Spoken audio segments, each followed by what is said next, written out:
When it comes to Beast Quest, I would say there's multiple gimmicks which some beasts fall into. You got the reptilian category, the insect category, water, fire, flying, elements. You got elemental categories, animal related categories, but you also have other gimmicks as well. Whether they fall into like overpowered, stupidly weak, laughable. That those are opinionated, but then you have the ones with the power of shapeshifting. Shapeshifting is the topic of today's video, and well, transformation rather. So this is a trope that was actually introduced first in Series 3 of Beast Quest, and it came back in a different format in Series 4, and then kind of went on a bit of a hiatus until Series 9 came along, followed by Series 10, where it continued it. And Series 16 revived it as well after a bit longer of a hiatus. And then it only came back a few times, scattered here and there, until Series 30, where the whole series had transformation beasts, and then we just had a few specials which was revolved around that.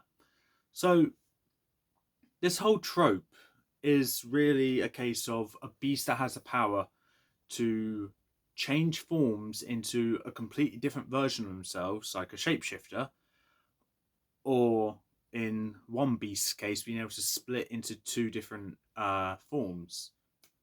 There's another beast here that I forgot to add. Bear with me. Okay, sorry about that. I did forget about a beast. So, okay, I just extended the list a bit. But with this whole transformation trope, it's a case of whether a beast is able to change their shape to fit in with something else, change into another beast, or in one case, split into two separate forms. Two cases now, split into two separate forms. There are some cases where the beast was an animal or human and was forced to transform into something else, which I would class as a transformation related beast. So, with that, we've had a grand total of 31 books or beasts which fall into that category of a transformation beast. Starting in Series 3 with four specials, I believe it's four, and the last of the main series being in Series 30. I would like to see this trend kind of continue, but with this gimmick or trope, it's just a bit of an up and down roller coaster because there's some good beasts that fall into the category, but then there are some not so good. So what I'll be doing, I'll be going through each one in a ranking from my least favorite to favorite, highlighting what parts make them a bad beast in that trope or a good beast in that trope. This is the main theme of it, and I thought, yeah, I'll do a video on this one because I think this is one of the more inconsistent gimmicks that I would like to see actually be a good gimmick. But with that, this list is my opinion. If your list is different, down in the comments below, please leave it and I will read it. And I look forward to seeing a good conversation between everyone.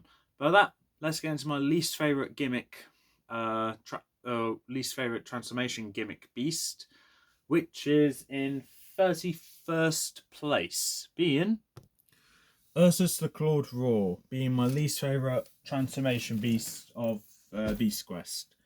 Now, being honest, like I said in the previous video when talking about Ursus, he's just kind of boring on design and abilities.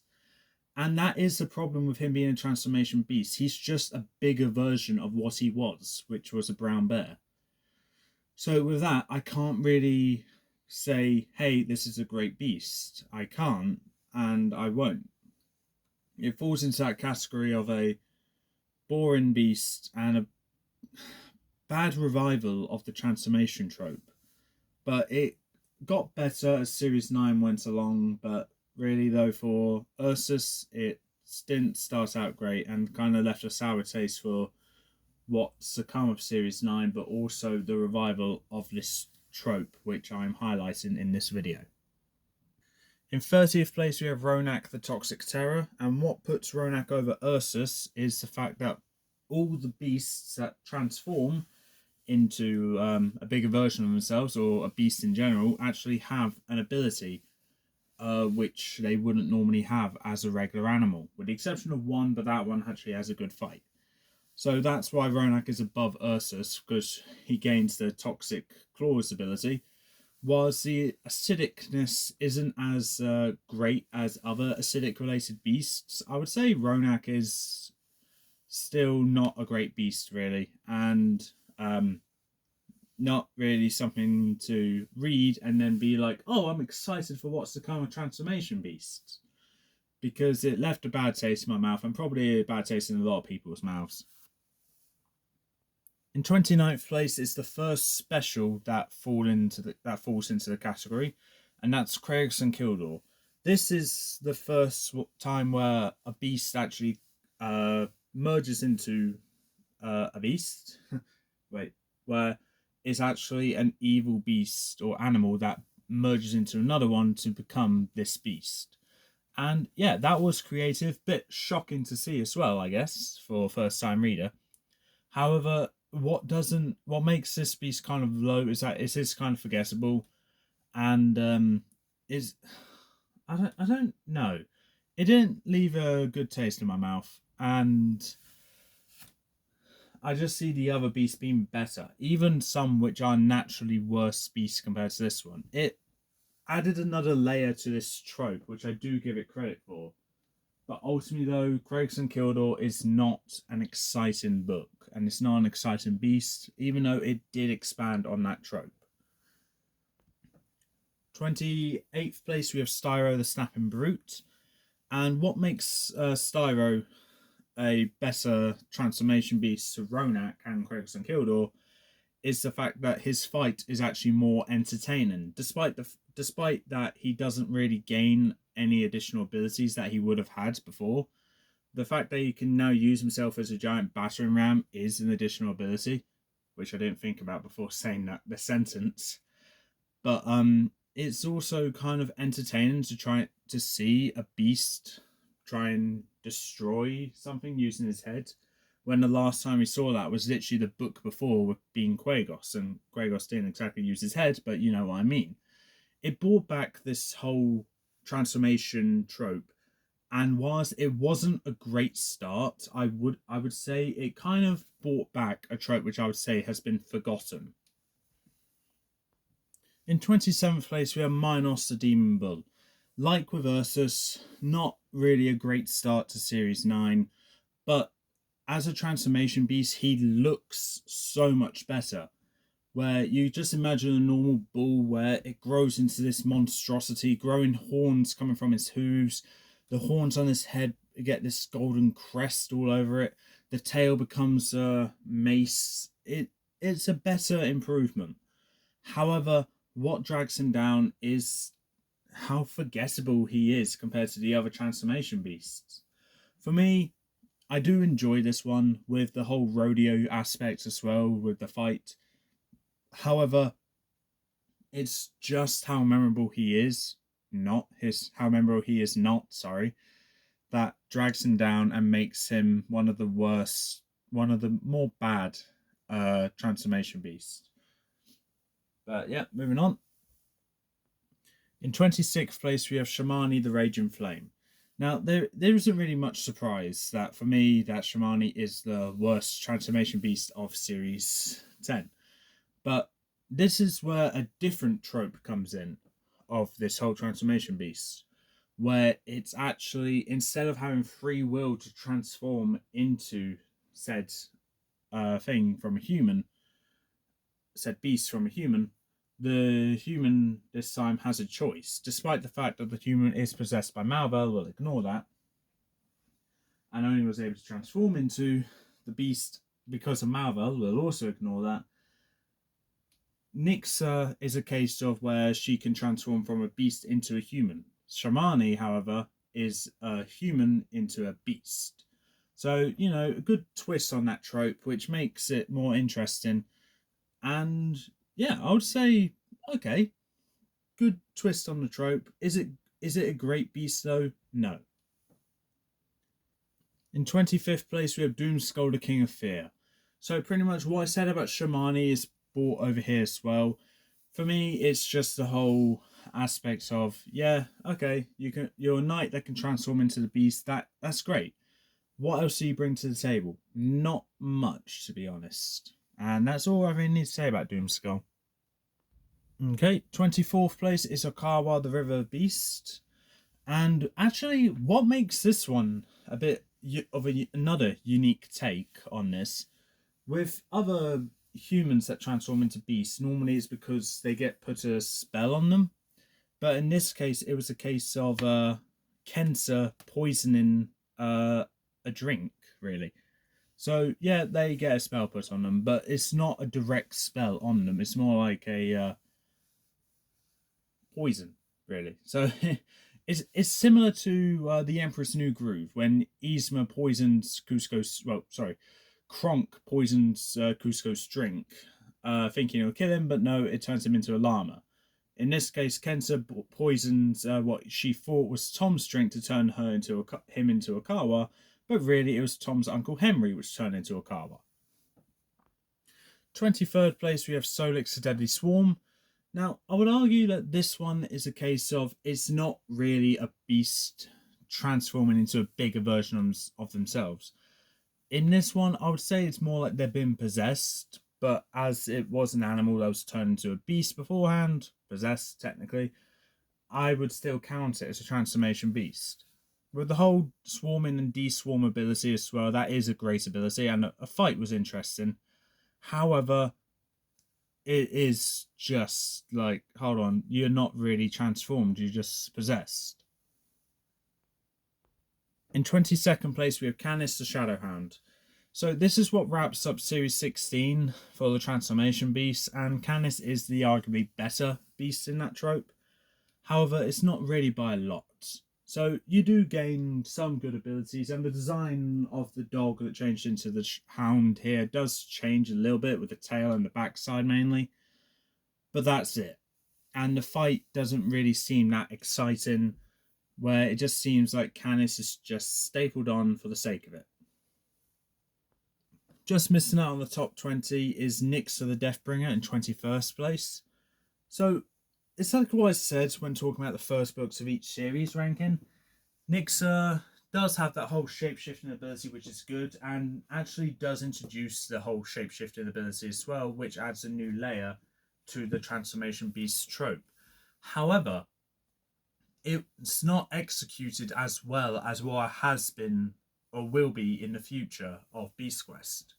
So whilst I would say it was a good beast to introduce it, it wasn't a great execution to introduce it, and hasn't really made people excited to see what could come of this trope.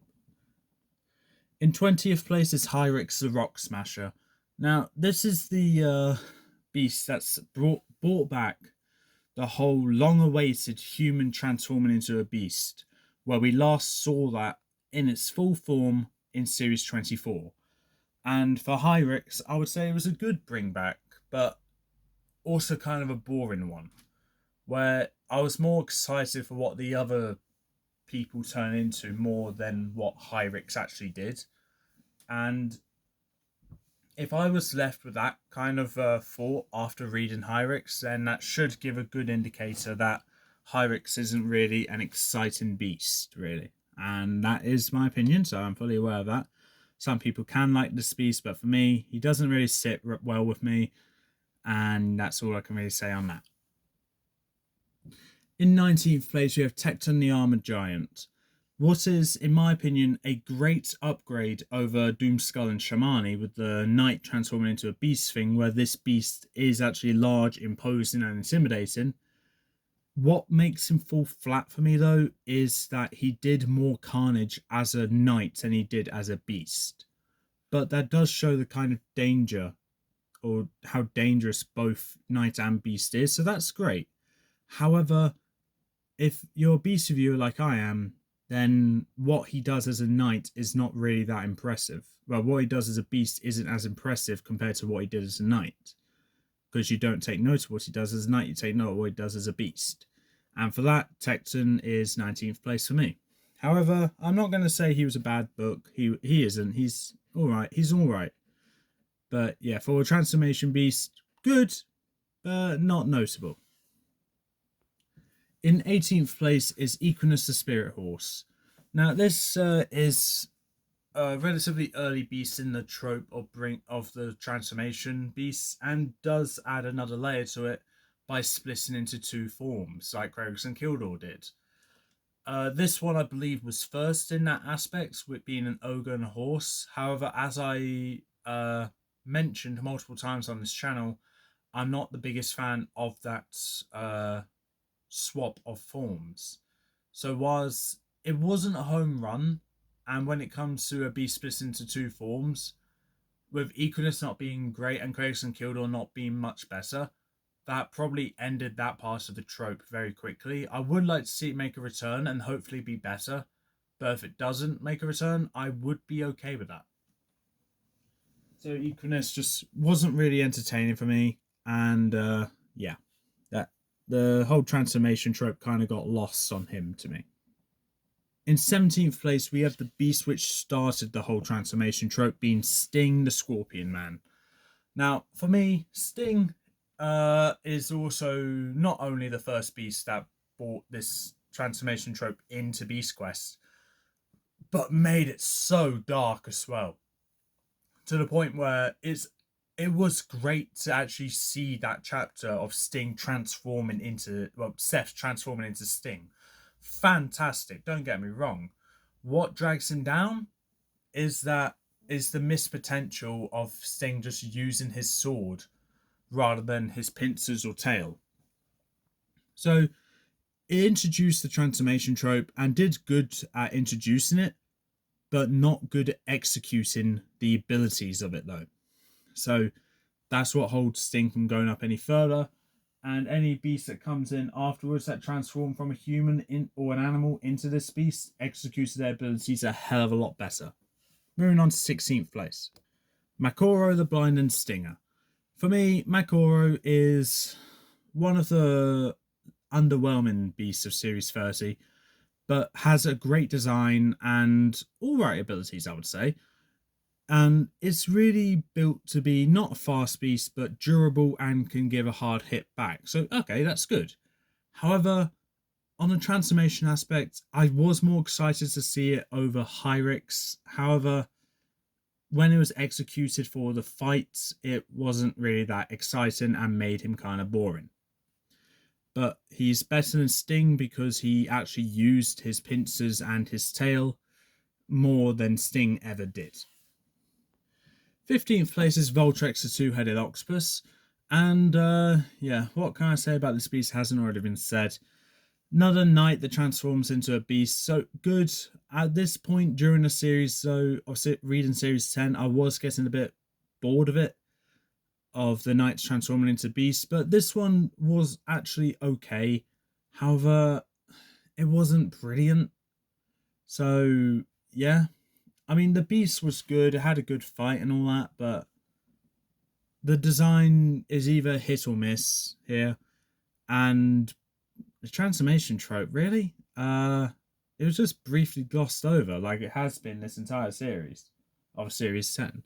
But yeah, I'd say it was alright. Just alright, really.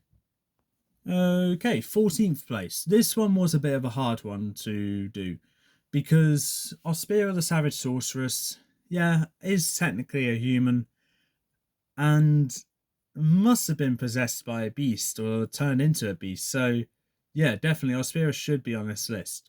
However, I was a bit confused on whether to put it because this beast, well, the human, was long dead before turning into a beast. So I was a bit confused on where to put it, but I think, yeah, 14th place is a fair spot because it is ultimately a good beast at the end of the day. However, it's just a bit debatable on whether it does count as falling into this category. I would say it does, though. 13th place is Okira the Crusher, and this isn't really a transformation beast, more like a fusion beast, but it was two separate entities before being fused into one. So similar to Equinus, but the other way round. And yeah, surprisingly, they added another layer to this trope at Series 20, which I wouldn't have expected, but I would say it's done well, because I don't mind Akira. I like Akira, but I mean, there is something missing here, and that makes it not that great in my opinion, but he's still alright. I'm aware my opinions are all over the place when it comes to these beasts, but at the moment we're still in the mainly miss but kind of hits area now of the hit or miss spectrum when it comes to this spot. And I always say we'll get to the actual hits in the we'll get to the full-on good ones after this one. So moving on to 13th place and starting off the good category of transformation beasts. Okay, sorry, I meant 12th place, but 12th place starting off the good category is Zircon the Shapestealer. Honestly, great shapeshifter, and I'd say one of the few good shapeshifters as well, with only one other shapeshifter on this list, which I would say is better. Zircon is immediately better than the previous shapeshifter, being Nixa. So yeah, that is a good thing. He was set up to be this imposing threat as well throughout his series, which is also a fun aspect. What drags him down is probably what he does in this book. He does a fair amount, but it's not a lot to really be like, yeah, this is a fantastic beast. So yeah, Zircon, 12th place. Just missing out of the top 10 is Selkara, Monster of the Depths, and that's in 11th place. So as I established, she is an overwhelming, very large, heavy hitting threat, which that's great. With an inability to move on land, but still being able to defend herself quite well, being another good aspect. The downside is that that's kind of it when it comes to her. And that is pretty much the only problem I seem to have. Other than that, if there's any other downsides or upsides, I am forgetting it, so that I guess that is another downside, can be kind of forgettable. But it was a nice wrap up to Series 30, which brought back these transformation beasts. However, with Hyrix and Makoro being bad to okay, Selkara being good, and Leptika not being mentioned yet, this series does rank middle of the road when it comes to talking about the transformation aspects. But moving on to the top 10. 10th place we have Spikefin the Water King. Now, this was a fisherman that transformed into a beast, and yeah, I would say this one was done well. Definitely the ability, seeing that every part of him is sharp and deadly, that was great to see. And the fight was nice claustrophobic environment of the house sinking as well, where Tom becomes slower in his agility and then Spikefin gets faster. That's fun to see as well. Yeah, so great aspects here for Spikefin. However, what drags him down is that compared to the others, the transformation aspect wasn't exploited as well as what it could have been. And yeah, there are other beasts which haven't had the transformation aspects exploited well, but they've simply done better in fighting or ability departments, which makes Spikefin 10th place and the others better. Moving on to 9th place. In 9th place, we have Karaka the Winged Assassin. Now, for me, Karaka is an underrated beast of Series 9, and being one of the top 2 Series 9 beasts that are in this transformation trope is a great thing to see, so I can actually talk highly of her. So, I would personally say she's better than Spikefin because she's able to take over the sky instead of the sea, but also has access to land as well. With the Trident as well, which Spikefin also has, that's good. But I would argue Karaka is faster, which she has over Spikefin. So it is a close battle between those two for which one's better, but I'm leaning more towards Karaka because I personally found her fight more entertaining because I like my aerial battles. And I believe this was the first 10 out of 10 when it comes to my Beast reviews on fights.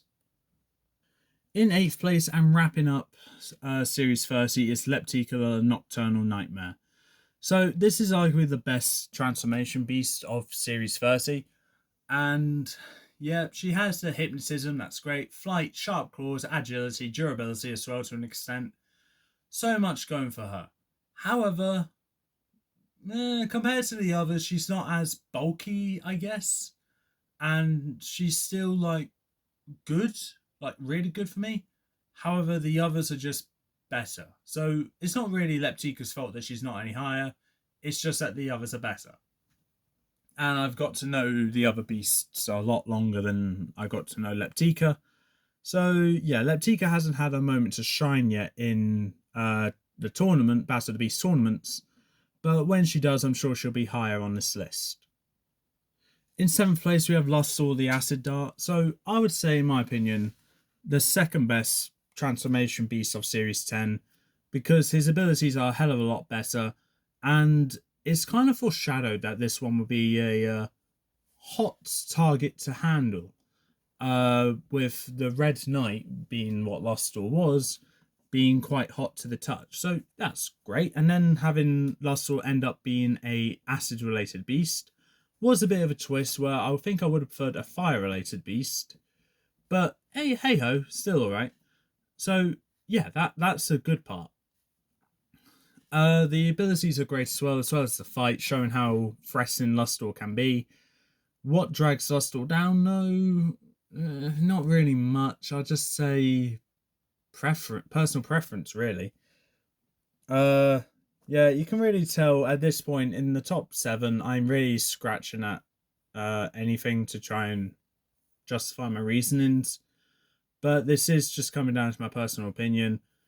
The transformation aspect isn't really exploited, not really in any of these beasts, really. It's just a case of how well I think how good the beasts are.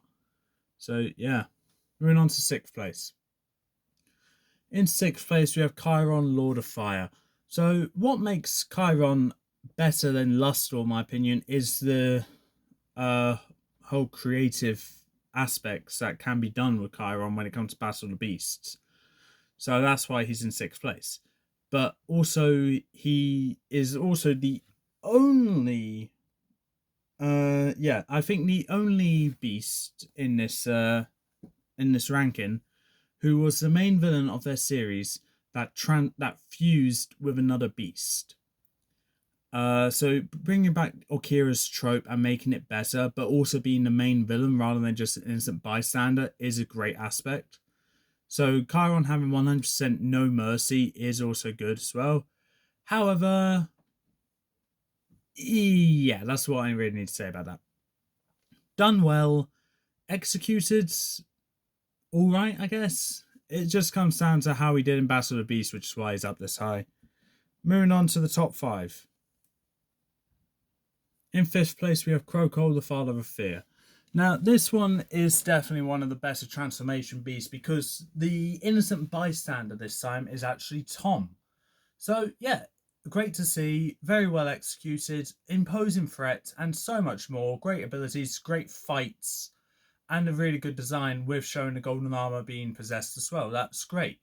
What drags him down? Nothing drags him down. Well, the only reason why he's 5th place is that the others, in my opinion, are simply better for factual purposes or personal preference purposes. Moving on to 4th place. Silver the Wild Terror, the last beast of Series 9, and definitely the best one when it comes to this whole transformation aspect. This is the first time where instead of an innocent bystander, as well as an innocent bystander, it's also one of Tom and Alina's closest companions, which transformed into the beast.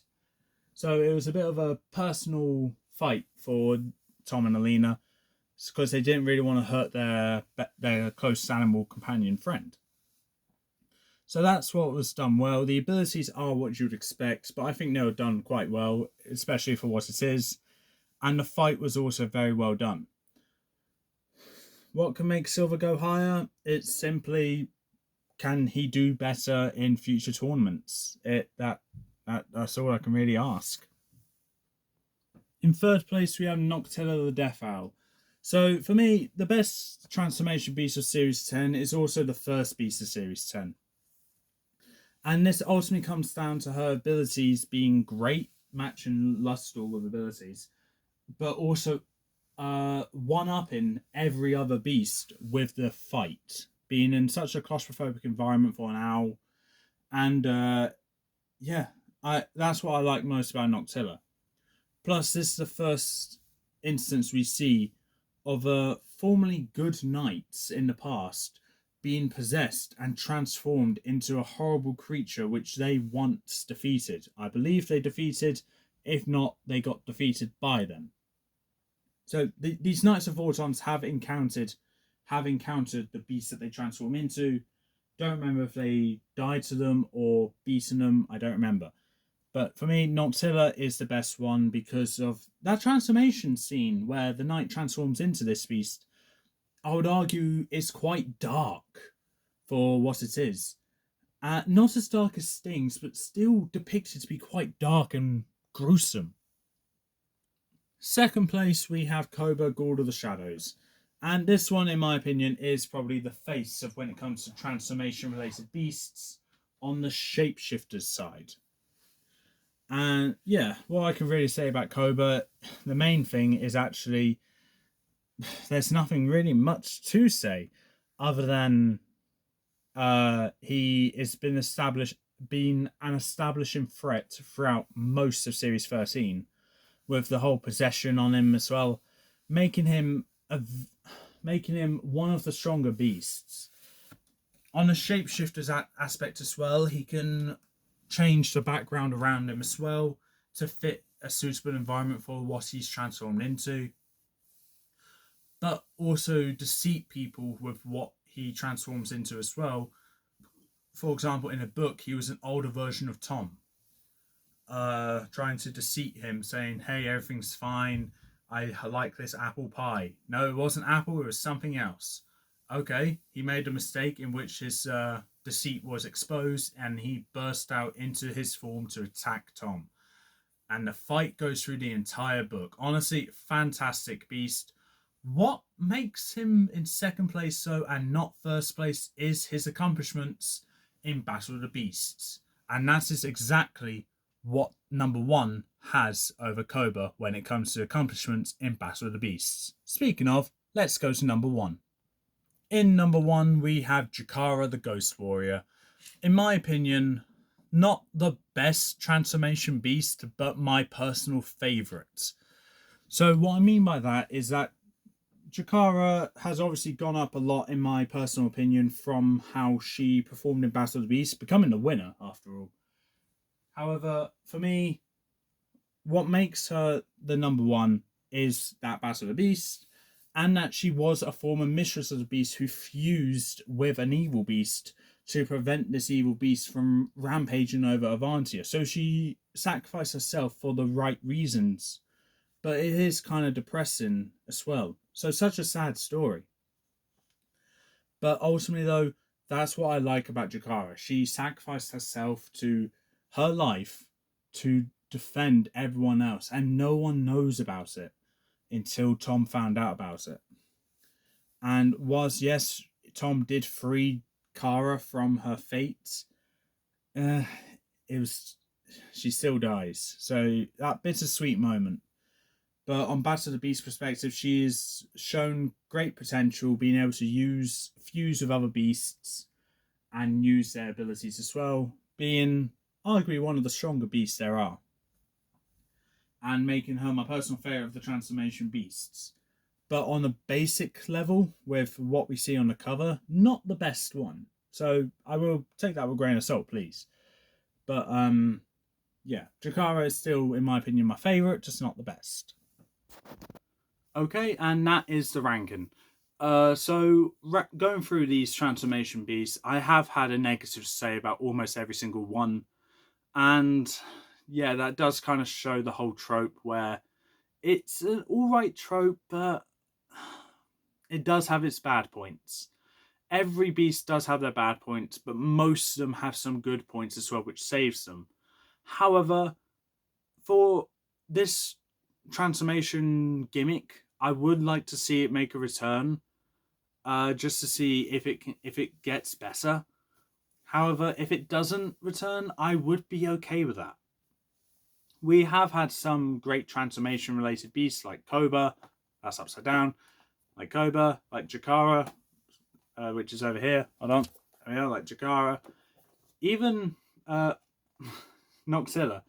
I would argue all of these transformation beasts were great, even other ones which are below the top three. However, There are problems with all of them, and that's what drags them down. But there's problems with literally every beast. Even my favorite, I know there's some problems with it. But yeah, for this gimmick, I would like to see it come back. If it doesn't, I would be content and wouldn't mind. But I did think it would be a good idea to do this kind of video to really give a moment in the spotlight for a gimmick which kind of got a bad reputation since Series 16.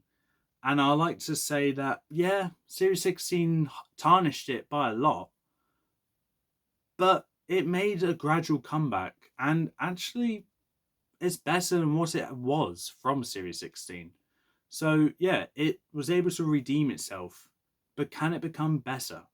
It's not the best gimmick, but it's definitely one of the standout gimmicks from this series, from the whole book series. So with that being said, as a transformation gimmick in general, I would say it's okay. Would like to see it become better, but chances are, if it comes back in a whole series again and it's similar to Series 16, it's not going to be a good one. But you need an engaging story for it as well, and also a great beast that gets transformed into it as well, which is the ultimate reason why some beasts were ranked low, because they didn't have additional abilities which they wouldn't have in their previous forms. But that's all for this time. If you like what you saw, you'd like to leave a comment, don't forget to subscribe, press the notification bell down in the corner below, and I'll see you next time.